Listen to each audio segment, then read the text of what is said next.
cannot bite. We are depictions of congeniality. You should go back to learn your A's and B's and not the stories that they've told you about us, because we are all about family trees with roots as strong as the mukula. We only get stronger and better at this. Tulea kula. We are all about cultural diversity. We believe in unity. The spirit is Ubuntu. Poetry in Zambia is not appreciated as much as maybe music or film. If I tell someone come to a poetry show, there'll be a million questions before they can buy a ticket and come to a poetry show. But if I tell someone, okay, I'm a singer and I'll be singing on this day, come to my show, somebody 9 out of 10 chances somebody will buy a ticket. As we wrap ourselves in our beautiful Ankara, Kente or colorful chitenjas, not forgetting to wrap our heads in our beautiful head ties, as inside we carry our pride. After all, we are the birthplace of civilization.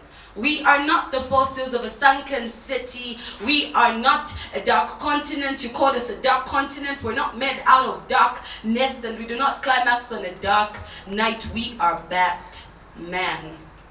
And we are not poor. Maybe we just got in bed with you too early, which led to the discovery of your global poverty prevention projects, the birth of your philanthropies.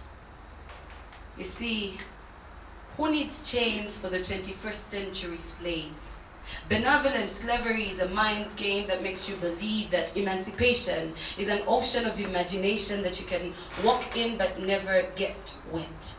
They bid for Africans. I hear them bidding. I can see them bidding. But you should tell them to stop bidding, because Africa is not for sale. Thank you. The kind of message that I try to convey within my poems are stories that I have seen happening while growing up, stories that I have experienced myself, especially as a woman, before I say human, and stories that other girls have experienced but do not have a chance to talk about them, or do not have an audience to tell them to.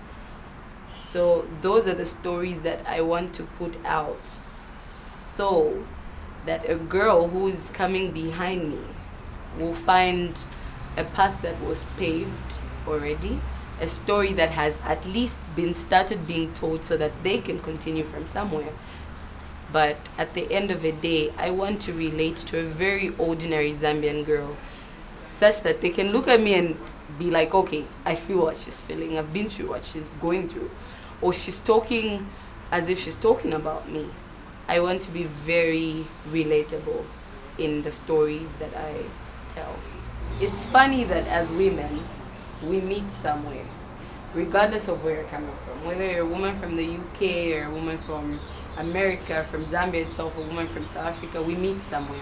We face the same struggles, but there is a thin line between what might be defined as a struggle in your context and in mine. So coming back to Zambia and localizing it, I think we are still at a level where there's a lot of gender discrimination. So as women, we are still trying to fit in workplaces. We're trying to, for artists, we're still trying to fight the battle of art and masculinity, because it's real, where the male is more dominant in the art industry. So I'm glad that a lot of women are rising up. What I would tell a person in the UK or any other part of the world who's not in Zambia about the artistic scene in Zambia is that we have too much talent that is actually untapped. There's so many stories that we're dying to tell, and I am so glad that I'm living at a time when, as a Zambian, I'm proud to tell a Zambian story, an African story as a whole.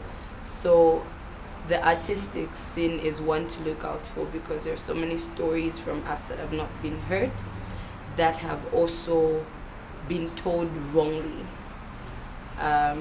Because there's always a danger with the one-sided story. Sometimes I have seen people from, let's say, a movie that was made from the western part of the world, about black people who are in Africa. I do not think that's a fair interpretation of an African story. Why don't you let us tell you how it happened and what exactly happened? My piece, Enemy Within, the opening lines are my favorite of most of the pieces that I've written because I recite them to myself sometimes when I'm really, really scared. And then I start to remind myself that you can't be scared because you wrote such words, so think about them again and again and act in the best way that you can. So I'm not scared of lions, tigers, or bears. I'm not scared of snakes, alligators, or crocs. I'm not scared of men who carry bombs, guns, or knives. I'm not scared of the men who beat, rape, or kill. But I'm scared of the devil.